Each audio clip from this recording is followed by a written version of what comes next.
So, the next day, the woodcutter did what the deer asked. He went to Nine Dragon Falls, and he waited. Sure enough, the fairy princesses came down to bathe. He picked the youngest princess and stole her clothes. He stole her clothes. Now she comes out, no clothes, so her sisters helped her to look for her clothes. Where did you put your clothes? Where did you put your clothes? They couldn't find her clothes. Very soon, they had to go back to heaven. So they left her there. Bye bye. They left her down there, and she was crying bitterly. She was crying, and they left her, went to heaven. So then, the woodcutter crept out from where he was hiding. He crept like this. To creep very low to the ground, creeping like this. He crept out from where he was hiding. And he saw that the princess was crying, so he tried to calm her. Don't be sad. I will take care of you. I promise. At first, the princess was very frightened. She was very frightened of the woodcutter. But she saw that he had a very kind face. So she began to feel better. And he said, don't worry. I will work very hard for you and I. We will be happy. So she felt a little better.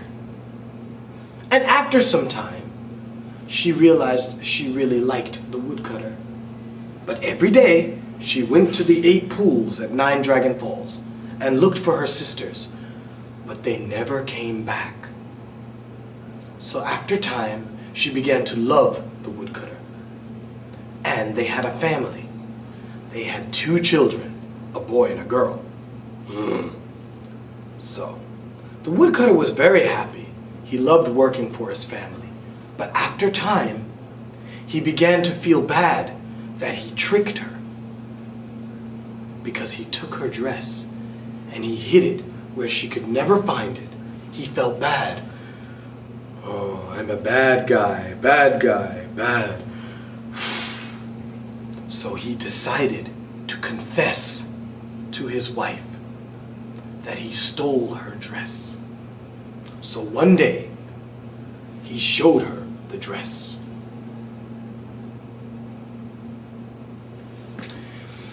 The wife's face changed, her face. Her face changed. Where did you get this? She asked him. And he said, I stole it from Nine Dragon Falls. She was very angry. She said, all of these years, you made me endure this pain. Why did you do this to me? All these years. Now I can go home. She took the dress. She put it on. And she took both her children, boy and a girl, put them under each arm, and she flew away. The woodcutter, looking like this. She was gone. Now, the woodcutter wanted to die. He was so depressed. He didn't clean his house. It got very dirty. He didn't want to work. Life meant nothing to him. In a dream, the deer appeared again. I know how you can get back to your family, the deer said. Go to Nine Dragon Falls. The princesses don't bathe there anymore. Instead, they send down a silver bucket to take water, and they bring it back up to heaven. Get into one of the buckets, and they will pull you up. So the woodcutter, the next day, did as the deer said. He waited. Sure enough, they sent down the silver bucket at midday. He climbed into the bucket, and he felt himself being pulled up. He was happy to leave the earth behind. Goodbye, earth! And be with his family. So, as they were pulling him up, he saw his wife and 2 children waiting for him in heaven. His wife was very, very happy to see him. And if you look very closely at the stars, people say you can see the woodcutter and his wife and children together. And they're happy to be together again at last.